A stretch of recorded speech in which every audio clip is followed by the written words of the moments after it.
MNB Loket. Sambil terkekeh, Sastri Tunggadewi meninggalkan Watu Jaran yang terpengong-pengong. Sedangkan Kebo Singep hanya menarik nafas panjang. Ada perasaan ngeri membias dalam dada laki-laki itu. Lalu dipandanginya Watu Jaran saat Sastri Tunggadewi benar-benar telah hilang dari pandangannya.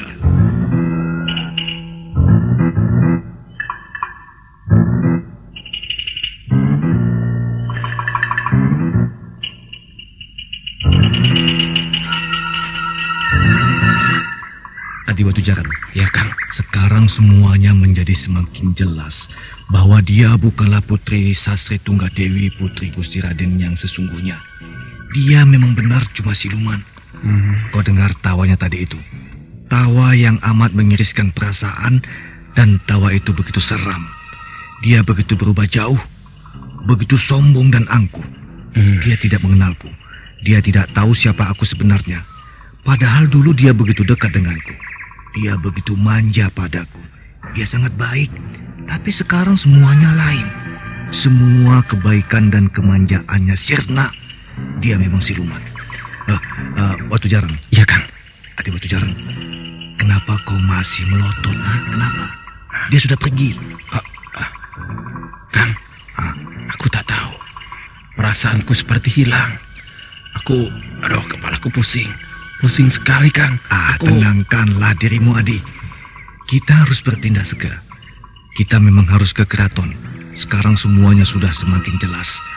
Aku akan berangkat menghadap Tuan Panjalin. Apapun yang terjadi, terjadilah. Aku saja yang berangkat, Kakang. Jangan. Tidak boleh begitu, Adi Watu Jaran. Apakah Kakang tidak percaya padaku? Bukan aku tidak percaya padamu, Adi Watu Jaran. Tapi kalau aku yang pergi, maka aku akan bisa memaksa untuk bertemu dengan perwira Ranggi Wasukma. Biar bagaimanapun aku pernah mengenal beliau. Aku yakin beliau akan menerimaku dan mau mendengarkan perkataanku. Lalu bagaimana dengan Nyai Cikrawarsi? Apa yang harus aku lakukan untuk membantunya, Kang? Kau bisa minta bantuan Ki Pundak untuk meronda di sekitar tempat tinggalnya Cikra malam ini. Tapi kurasa kalau tidak ada halangan, aku akan kembali sebelum malam tiba. Tapi bagaimana kalau Gusti Raden mencarimu? Apa yang harus aku lakukan? Ya, katakan saja aku lagi ke kota raja sebentar, ke pasar mencari makanan. Kurasa kau bisa mengatakan hal itu pada beliau. Ya, baiklah, Kang. Tapi kau harus hati-hatilah. Aku tak ingin terjadi apa-apa padamu. Bukankah tadi kau mengatakan bahwa pergi ke keraton sama artinya dengan mengantarkan nyawa? Atau mendapat hukuman dari Gusti Raden? Tidak akan ada yang tahu kemana aku pergi kalau kau tidak buka mulut. Berjanjilah untuk merahasiakan kepergianku, Adi Watu Jaran. Baiklah, aku berjanji, Kang. Tapi apa lagi, Adi? Kenapa tidak besok saja perginya, Kang? Kan kau bisa pergi pagi-pagi sekali, saat semua pengawal rumah ini masih tertidur, Kang. Sudahlah, Adi. Selagi aku masih mau pergi, kurasa lebih baik aku pergi. Aku pergi sekarang, Adi. Iya ya. Hati-hati, Kang. Begitu aku pergi, kau datangi Ki Pundak. Katakan semuanya padanya. Aku yakin dia akan merahasiakan kepergianku. Dia juga sependapat denganku tentang perempuan tua dan Sastri Tunggadewi. Kami berdua sama-sama mengenal anak itu sejak kecil.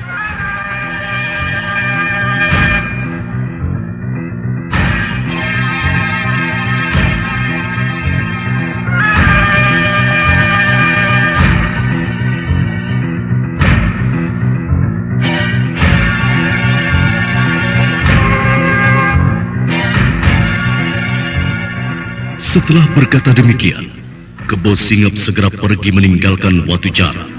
Laki-laki itu menuju ke belakang, mengambil kudanya. Tak lama kemudian terdengar derap kuda keluar dari arah belakang.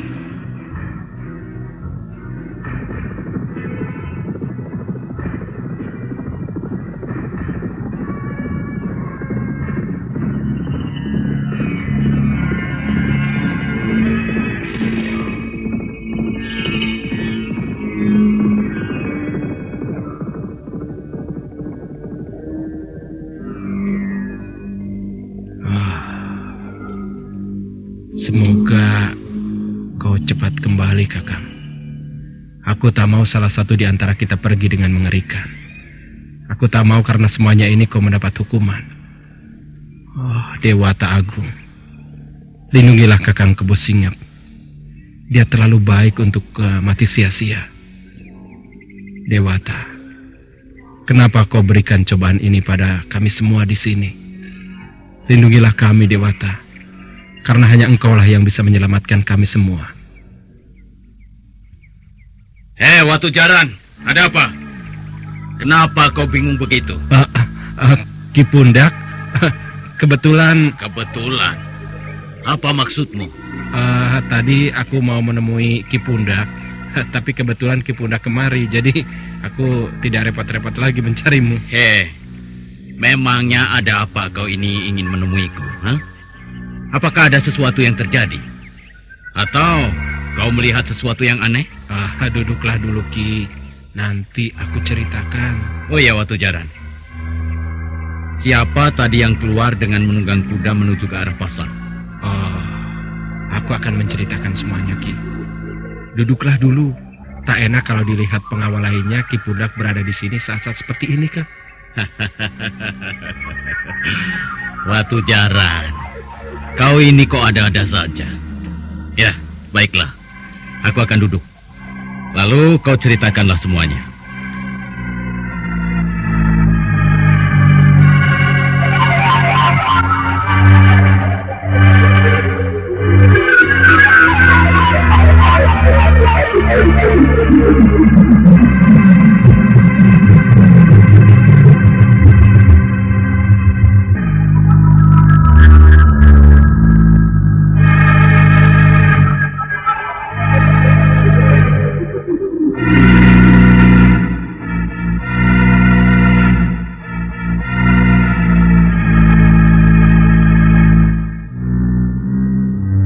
Ki Pundak duduk menyandarkan tubuhnya di dinding tempat penjagaan. Dia menarik nafas panjang sebentar. Lalu dia memandang pada Watu Jaran. Watu Jaran tersenyum. Lalu dia pun duduk dan mulai menceritakan semuanya. Begitulah ceritanya, Ki Pundak. Iya. Aku sudah menduga bahwa yang pergi keluar itu tadi Kebu Singep. Hanya aku tidak mengerti apa maksudnya keluar. Ternyata sekarang baru aku jelas. Iya, itulah yang dikatakan mengenai Putri Sastri. Lalu bagaimana pendapatmu tentang hal itu, Ki Pundak? Aku juga sependapat dengan Kebu Singep, bahwa sesungguhnya memang mereka seperti apa yang dikatakan oleh Gusti Raden. Tapi aku dan yang lainnya masih mikir untuk bertindak. Kami masih mencari kebenaran dari semuanya itu. Kami masih menyelidiki. Kami tidak sempat bertemu dengan Putri secara langsung dari dekat. Jadi, ya, tidak bisa membedakan semuanya. Tapi, tentang keangkuhan dan kesombongannya, kami mendengarnya. Dan mengikuti cerita itu dari para emban. Tadi kami melihatnya secara jelas, Ki. Putri Sastri datang kemari. Oh ya? Dia angkuh dan tidak mengenal Kakang Kebo sama sekali. Dan begitu menganggap enteng, meremehkan Kakang Kebo. Bahkan dia mengancam kami. Maka itulah Kakang Kebo mengambil keputusan untuk pergi ke keraton menemui perwira Ranggiwa Sukma. Oh iya, itu adalah langkah yang berani. Kita harus melindunginya. Kita tidak boleh mengatakan pada siapapun tentang kepergiannya. Kau sudah mempunyai alasan untuk mengatakan kalau ada yang bertanya kemana dia pergi. Sudah, Ki. Aku yakin orang-orang akan percaya, Ki. Bagus. Nah, sekarang sebaiknya kita pergi saja dari sini. Kita harus menghindari adanya orang bertanya tentang dirinya. Ayolah, Ki. Sebaiknya kita di belakang sebelah sana saja. Iya. Kurasa gardu di sebelah sana itu tak ada penjaganya. Oh iya. Kita bisa duduk di sana.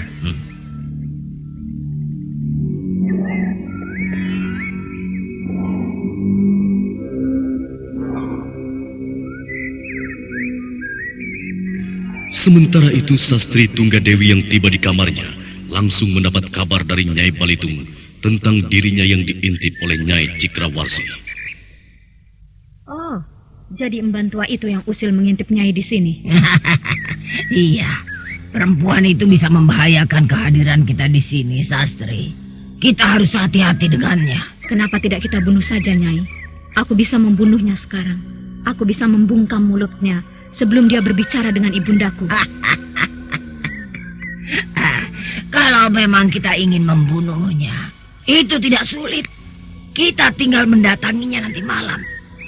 Atau kita panggil dia datang kemari. Setelah itu, kita jadikan dia manusia tanpa daging.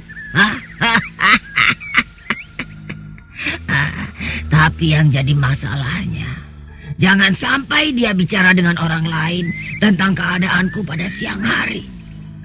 Dan ini tugasmu hari ini. Cari tahu pada siapa saja perempuan itu berbicara hari ini.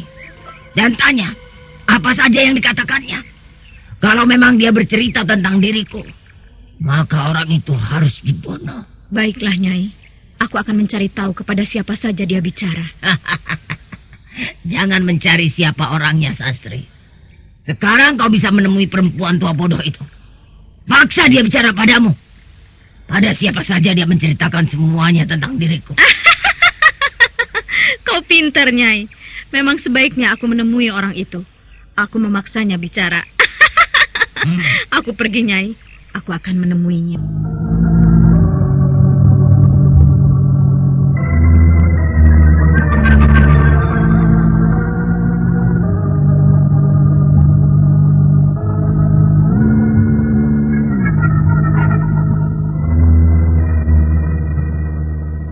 Sementara itu Nyai Cikrawasi, pembantu setia Raden Pancalu itu, tampak sedang duduk sendiri di ruangannya bagian belakang bangunan megah itu.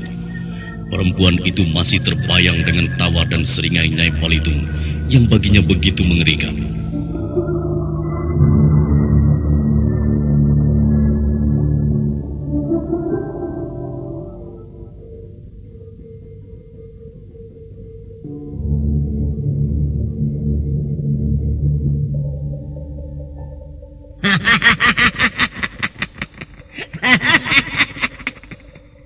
Kemari kau. Kemari. Jangan pergi.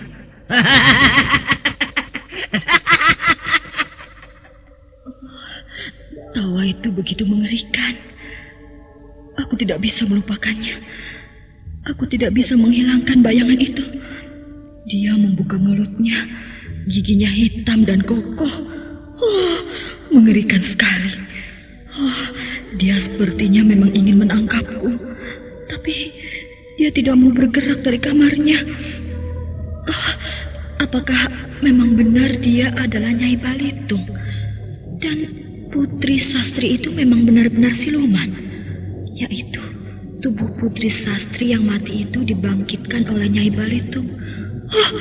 Kalau memang benar, betapa tersiksa Tuan Putri. Betapa malangnya nasibnya. Tapi kalaupun benar, mereka itu orang jahat. Apa yang bisa aku lakukan? Pusing sekali kepalaku. Sebaiknya kurebahkan saja. Aku tidak kuat membayangkan semuanya. Kemungkinan-kemungkinan yang amat mengerikan. Dewata aku, tolonglah aku. Lindungilah diriku ini dari angkara murka. Tapi kalau aku memang harus mati, berilah kematian yang baik untukku. Dewata Agung, tolonglah aku. Tolonglah. Jangan biarkan aku tersiksa.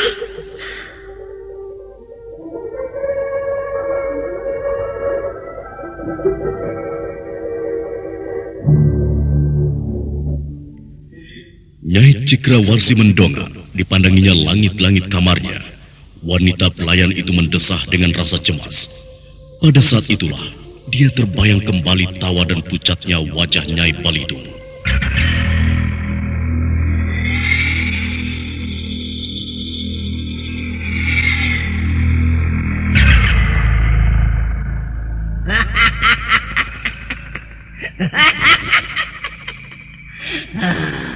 Jangan pergi. Kemarilah kau Nyai Cikra. Ayo kemari. Kemari. Dekatlah denganku. Jangan pergi. Aku akan mendapatkanmu. Kau telah berlaku kurang ajar padaku. Kau kau mengintip kamarku? Kemarilah, kemarilah.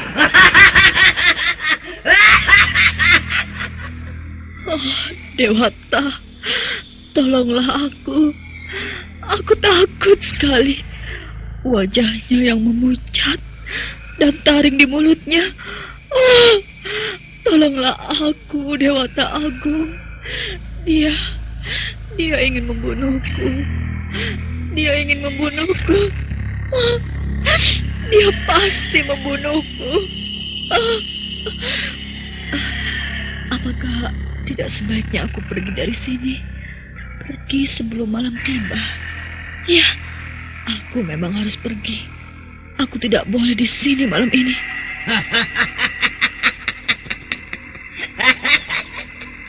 Jangan pergi. Kau tidak boleh pergi. Kau tidak boleh pergi dariku. Dia datang. Dia datang. Oh, tidak.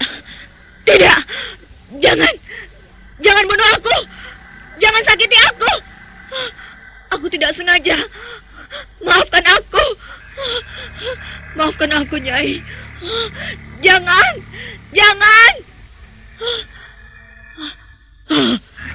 Apakah aku gila? Tidak ada siapa-siapa di sini. Itu hanya bayanganku. Oh, Dewata Agung, bantulah aku. Nyai Cikrawarsi memandang ke seluruh ruangannya. Dan tiba-tiba bayangan dilihatnya adalah wajah Nyai Balitung yang begitu banyak. Nyai Cikrawarsi memejamkan matanya. Namun bayangan itu pun telah memenuhi benaknya. Perempuan itu terhenyak. Lalu dengan cepat dia berdiri, lantas menuju ke pintu. Saat itu pula pintu didorong dari luar. Sesosok tubuh yang mengusik bayangan Nyai Cikrawarsi telah berdiri di hadapannya.